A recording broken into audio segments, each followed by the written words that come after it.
This, one weekend. This, one weekend. This, one day. All this, one weekend. I'm just kidding. This took like weeks, but this was my first ever attempt at making cabinets. And this video is not going to show you how to make cabinets. I'm talking about the Kreg Jig specifically and what enabled me to make all this. I will link to the videos that I followed to make all these cabinets, but I want to talk to you about the Kreg Jig today, using pocket holes to make cabinets and different projects around your house. I think the Kreg Jig is I'll say it, the most important DIY tool that I own. Now, I will say I've already got a miter saw and a table saw, so that makes things much easier. If you have those two things, this is the perfect thing to add to complement those. And really, the sky is the limit with this Kreg Jig. You can make really anything. Also made this kitchen island as well. Made this, almost everything in my house evidently is made with pocket holes. Essentially, a pocket hole is drilling an angled hole into a workpiece and then joining it to a second workpiece with a self-tapping screw. Hopefully, I've successfully made the case in showing you that you can do all sorts of things with pocket holes. Now, I'm gonna make the case for not only should you buy a pocket hole jig, but you should get the Kreg tools and specifically the K5. Now, they make a K4, which seems to be the staple one that you'll find almost everybody has. But the main difference, at least to me, the biggest difference in the K4 and the K5 is where and how you clamp your workpiece. Now, you'll see on this one, I've got my guides here to drill my holes on this side, as well as this lever to clamp the workpiece, both on the same side. The K4, you drill your holes on this side and you have to reach to the other side to do the clamping. If you have a big workpiece, then that's gonna be very hard to do. You'd have to like walk around the workpiece, clamp it, and that would just take so much time. And doing all these cabinets, all those cabinets back there, I had pretty big workpieces. We're talking 2 to 3 feet tall, up to 10 feet long. But having this clamp on the front side, or this lever, sorry, was incredibly handy and saved me a ton of time. Okay, so now I'm gonna actually show you how easy it is to make a pocket hole into a piece of wood. This is pine, but I'm gonna try to do a cross section of one so you can see what it looks like from the side here. Just put the lever up, and there you go. That's what a cross section of a pocket hole looks like. And that is how you hold your workpiece together.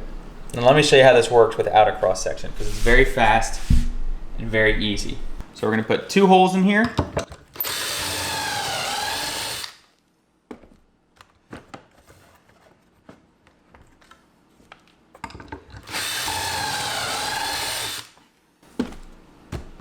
Take this, and then we're gonna attach it to this piece here.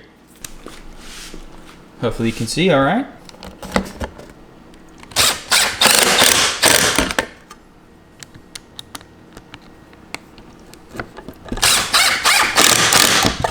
And that's it.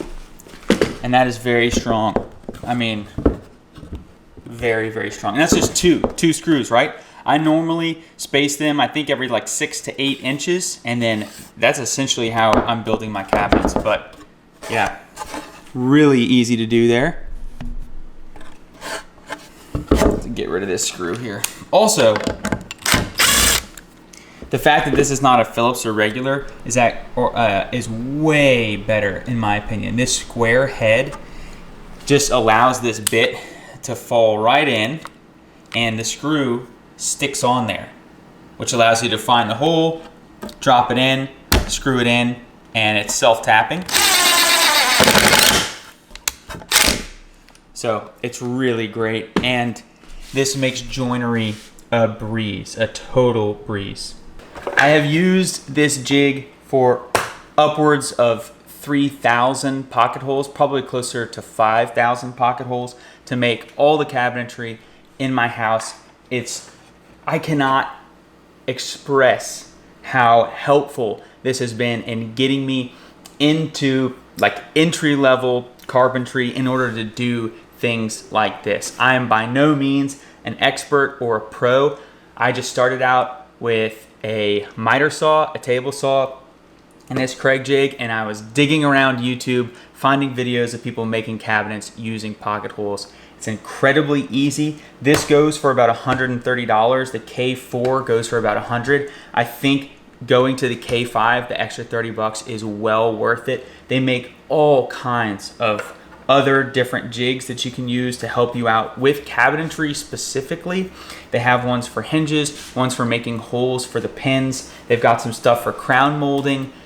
Really, they are great products. I can't say enough good things about Kreg. I will also say this is not a sponsored video. They didn't send me anything. They haven't paid me anything. I went out with my own money a few years ago and bought this K5, and it's held up incredibly well. So I can actually recommend that you go out and buy this, because I know that if you give this tons of wear and tear over the years, that it's gonna hold up, it's gonna do great, and it's gonna give you amazing results. I'm very happy with the stuff that I have been able to do with this very simple tool. 130 bucks, couple of drills, and you can get going. So I will link to the videos that I followed that showed me how to actually make cabinets like this. I'll put all that in the description below, as well as some affiliate links to these Kreg products as well.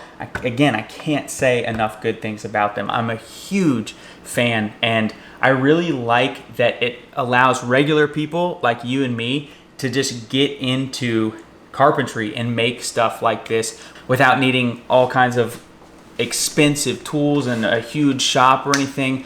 I usually set up on my deck and kind of plan out a weekend. Hey, I'm gonna make this weekend, and then I just go out there and knock it out. I will say having a workbench or a flat area to work does make using this a lot easier. So I built a workbench called the Polk workbench. I will also link to his YouTube channel, as well as plans where you can buy that. I think I paid $15, and it was awesome plans to the workbench that I use, and it's about a weekend project. But again, it also uses pocket holes to hold the bench together as well. So again, can't say enough good things about Kreg. I think they're an awesome company, and they make awesome products. Go out there, grab you a Kreg Tools pocket hole jig, specifically the K5. Thanks again so much for watching Break It Yourself. I really appreciate it. If you like this video, go ahead and give me a thumbs up. But the most important thing that you could actually do is to share this video. So if you know someone who likes DIY, who wants to make their own stuff, send them this. They should get the Kreg Jig K5, or better yet, buy this for them and send it to them. We'll see you next time.